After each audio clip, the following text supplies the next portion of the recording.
महाराष्ट्र में शिवसेना पार्टी के नाम और चुनाव चिन्ह को लेकर सियासत लगातार गरमाई हुई है। बीते साल जून के महीने में शिवसेना दो गुटों में बंट गई और आज देखा जाए पूर्व मुख्यमंत्री उद्धव ठाकरे का गुट और मौजूदा मुख्यमंत्री एकनाथ शिंदे का गुट एक दूसरे पर हमलावर है।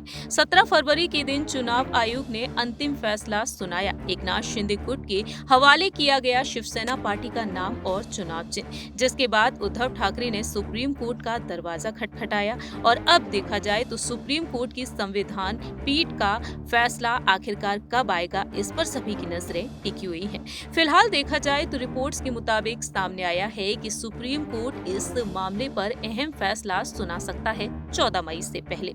जी हां, 14 मई से पहले, यानी कि यहाँ पर जो बातें सामने आई हैं वह इशारा ये दे रही हैं कि अप्रैल के अंत में या फिर मई के पहले हफ्ते फैसला सुनाया जा सकता है। दूसरी ही तरफ देखा जाए तो एमवीए गठबंधन में कहीं ना कहीं रार पड़ती हुई दिखाई दे रही है। शिवसेना पार्टी का नाम और चुनाव चिन्ह किसे मिलेगा ये वक्त के साथ साथ ही पता चलेगा।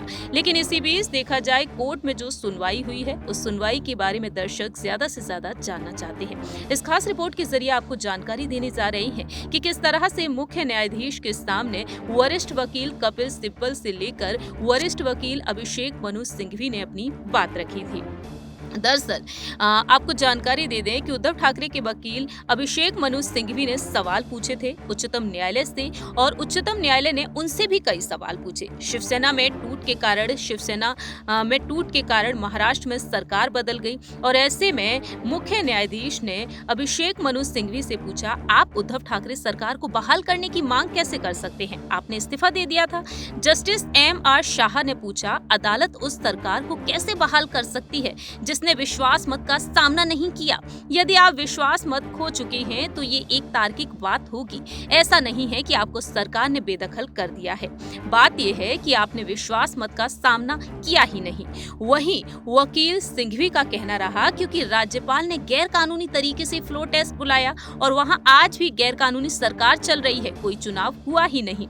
लेकिन दूसरी ही तरफ दलीलों पर सवाल खड़े किए गए उद्धव ठाकरे के गुट की तरफ से।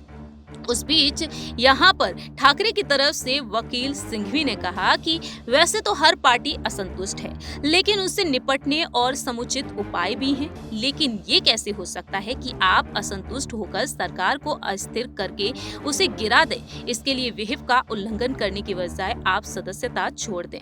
और इसी बीच संवैधानिक पीठ के जज जस्टिस पी.एस. नरसिम्हा का कहना रहा कि पार्टियों में लोकतंत्र बचा ही नहीं है।